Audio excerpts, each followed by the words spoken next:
नमस्कार दोस्तों, कैसे हैं आप लोग। आर्म्ड फोर्सेस के अंदर अग्निपथ नाम की एक नई, अग्निवीर नाम की एक्चुअली में एक नई डेजिग्नेशन बनाई गई है और यहाँ पे ओवरऑल स्कीम को अग्निपथ नाम दिया गया है। बेसिकली आर्म्ड फोर्सेस के रिक्रूटमेंट पॉलिसी को यहाँ पे बदला जा रहा है। मैं आपको क्लैरिफाई कर दूं कि ये रिक्रूटमेंट पॉलिसी ऑफिसर लेवल के लोगों के लिए नहीं है। ऑफिसर लेवल के लोग अभी इंडियन मिलिट्री एकेडमी और नेशनल डिफेंस एकेडमी इन सब कॉलेजेस के थ्रू सिलेक्ट किए जाएंगे। यहाँ पे बेसिकली जो आर्म्ड फोर्सेस के इन्फेंट्री के सिलेक्शंस होते थे, जिनको आप बोलते हो जवान्स, एयर फोर्स के अंदर जो एयरमैन का सिलेक्शन होता है और नेवी के अंदर जो सेलर का सिलेक्शन होता है, वो लेवल जो कि ऑफिसर से नीचे होता है, उनको रिक्रूट करने की ये पॉलिसी बनाई गई है। और पहले फेज में लगभग 46,000 यूथ्स को रिक्रूट किया जाएगा, जिसकी उम्र 17.5 साल से लेकर 21 साल के एज ग्रुप के अंदर होनी चाहिए। तो समझिए, आपकी एज ग्रुप 17.5 साल से 21 साल के बीच की होनी चाहिए। 46,000 लोगों की अभी इनिशियल रिक्रूटमेंट होगा और धीरे धीरे इस नंबर को बढ़ाया जाएगा। और रिक्रूटमेंट 4 साल के लिए। 4 साल खत्म होने के बाद जितने भी टोटल कैंडिडेट्स हैं, उनमें से लमसम, एक इनिशियल आइडिया बताया जा रहा है कि लमसम 25% लोगों को रिटेन कर लिया जाएगा और बाकी लोग यहाँ पे रिटायर हो जाएंगे। अब जैसे ही इस पर्टिकुलर स्कीम का अनाउंसमेंट हुआ है, बहुत से लोग इस स्कीम की बहुत तारीफ कर रहे हैं और कुछ लोग इस स्कीम की थोड़ी बहुत बुराई भी कर रहे हैं। अब 2 से 3 महीने के अंदर इस पर्टिकुलर अग्निवीर पोस्ट के लिए रिक्रूटमेंट शुरू हो जाएगा। ओके, अब बहुत से डिटेल्स देखिए दोस्तों, यहाँ पे क्लियर नहीं है। वैसे तो बताया गया है कि भाई जो भी पर्क्स, प्रिविलेजेस बाकी आर्मी के लोगों को मिलते हैं, जवानों को मिलते हैं, वो इनको भी दिए जाएंगे। एक चीज क्लियर है, कोई भी पेंशन और कोई भी ग्रेचुटी बेनिफिट्स नहीं है। मतलब पेंशन और ग्रेचुटी जिसको आर्म्ड फोर्सेस के साथ जोड़ा जाता है, वो यहाँ पे नहीं है। बहुत सारे लोग पेंशन के लालच में आर्म्ड फोर्सेस ज्वाइन करते हैं, वो यहाँ पे नहीं है। कितना एग्जैक्टली यहाँ पे इंसेंटिव्स और ओवरऑल आप कह लो अलाउंस दिया जाएगा, वो बाद में पता चलेगा। वो देखिए, अब अलाउंसेस वेरी करते हैं, नेवी में अलग हैं, एयरफोर्स में अलग हैं, आर्मी में अलग हैं, तो वो अनाउंसेस बाद में पता चलेंगे, उसके बारे में अभी कहा नहीं जा सकता। तनख्वाह कितनी मिलेगी, तो पहले साल की जो मंथली लगभग ग्रॉस तनख्वाह है वो है 30,000 रुपये, जिसमें से हाथ में जवान के 21,000 रुपये आएगा। 9,000 रुपये उसके कॉर्पस फंड में जाएगा, जिसको नाम दिया गया है अग्निवीर कॉर्पस फंड। ये एक्चुअली में अलग डेजिग्नेशन है, ठीक है। तो 9,000 रुपये उसके कॉर्पस में आएगा और हर महीने 9,000 रुपये वो खुद अपने 30,000 में से कॉर्पस में डाल रहा है, लगभग 9,000 सरकार डालेगी। देखिए, ये कुछ न्यू पेंशन स्कीम जैसा लग रहा है। न्यू पेंशन स्कीम में अगर आपने एनरोल कर रखा, अगर आप केंद्र सरकार के एम्प्लॉय हो या राज्य सरकार के एम्प्लॉय और आपने न्यू पेंशन स्कीम में एनरोल किया है, तो आप देखोगे कि आपकी सैलरी में से कुछ प्रोपोर्शन कटता है हर महीने। मान लो 5,000 रुपया कटा, तो 5,000 रुपये आप अपने एनपीएस अकाउंट में जानते हो और 5,000 रुपये आपके एनपीएस अकाउंट में गवर्नमेंट ऑफ इंडिया डालेगी।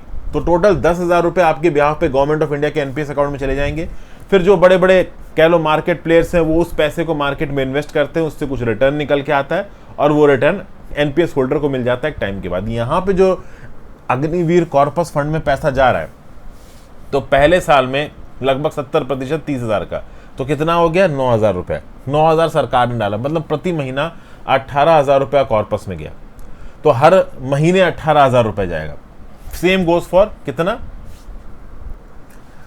सेकेंड ईयर में 33,000 रुपये ग्रॉस तनख्वाह, जिसमें से 70% 23,100, बाकी 9,900 प्रति महीने गया कॉर्पस फंड में, उतना ही सरकार ने डाला। थर्ड ईयर के लिए आपका अग्निवीर कॉर्पस फंड में कितना गया, 10,950, उतना ही सरकार ने डाला। चौथे साल में आपकी जो तनख्वाह है वो है 40,000 रुपये, तो इसका 70% 28,000 रुपये आपको इन हैंड मिला और 12,000 रुपये आपके कॉर्पस फंड में का। अब एक बार के लिए अगर इन हैंड सैलरी देखें, 21,000 रुपये प्रति महीना, 23,100 रुपये प्रति महीना, 25,580 रुपये प्रति महीना, 28,000 रुपये प्रति महीना, जब आप इन तनख्वाहों को देखोगे ना, तो एक शहर में रहने वाला इंसान बोलेगा यार ये तो बहुत कम तनख्वाह है, बहुत ही ज़्यादा कम है। देखिए, बात सही है, शहर में रहने वाले इंसान के लिए तनख्वाह कम है, लेकिन देखिए, अब जब आप आर्म्ड फोर्सेज में सर्व करोगे, तो जिस जगह पे भी आपकी पोस्टिंग होगी, वहाँ पे आपके रहने का खर्चा, आपके खाने पीने का खर्चा, आपके पहनने का खर्चा, वो सरकार उठाती है। तो ये जो पैसे इन हैंड आपके पास आ रहे हैं ना, ये पूरी तरीके से आपकी सेविंग होगी। हालांकि अब कोई एम्बिशियस पर्सन हो, जिसको ज़िंदगी में बहुत सारा पैसा कमाना हो, तो उसको ऑब्वियस ही बात है ये मंथली स्टाइपेंड समझ में नहीं आएगा। लेकिन आर्मी लोग, देखिए, आर्मी कोई बहुत ज़्यादा एम्बिशियस पर्सन जिसको देश की सेवा करना हो, वो उस कंटेक्स्ट में एम्बिशन हो तो बात अलग है। पैसा कमाने के कंटेक्स्ट में एम्बिशन वाले आर्मी में नहीं आते, चाहे वो ऑफिसर लेवल हो, चाहे वो जवान के लेवल पे हो। लेकिन यहाँ पे कुछ स्कीम के लिमिटेशंस है। देखिए ये जो अपॉर्चुनिटी है वो ज़्यादातर लोगों के लिए सिर्फ 4 साल की अपॉर्चुनिटी। कुछ हद तक आप कह सकते हो कि ये कंस्क्रिप्शन जैसा है। इजराइल में जो सोल्जर्स होते हैं, इजराइल की आबादी कम है और ऑब्वियसली बात है इजराइल चारों तरफ दुश्मन से घिरा हुआ है, तो हर फैमिली के एक एबल्ड बॉडीड पर्सन को मिलिट्री में सर्व करना है। तो कुछ इस प्रकार की आप यहाँ पे स्कीम समझ लीजिए।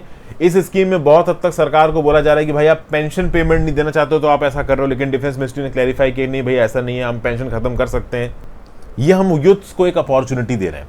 अब देखा जाए तो भाई कुछ लोगों के लिए तो अपॉर्चुनिटी थी। 17.5 से 21 साल के बीच में आप जब एनरोल करोगे, 4 साल सर्व करने के बाद जब आप छोड़ भी देते हो तो भी देखिए आप 21 से 25 साल के हो गए, और तब तक आपने थोड़ा बहुत पैसा बचा लिया होगा जो मंथली आपको तनख्वाह मिल रही है, प्लस आपको लगभग 11,71,000 रुपए 4 साल के बाद लमसम अमाउंट आपने हाथ में मिलेगा।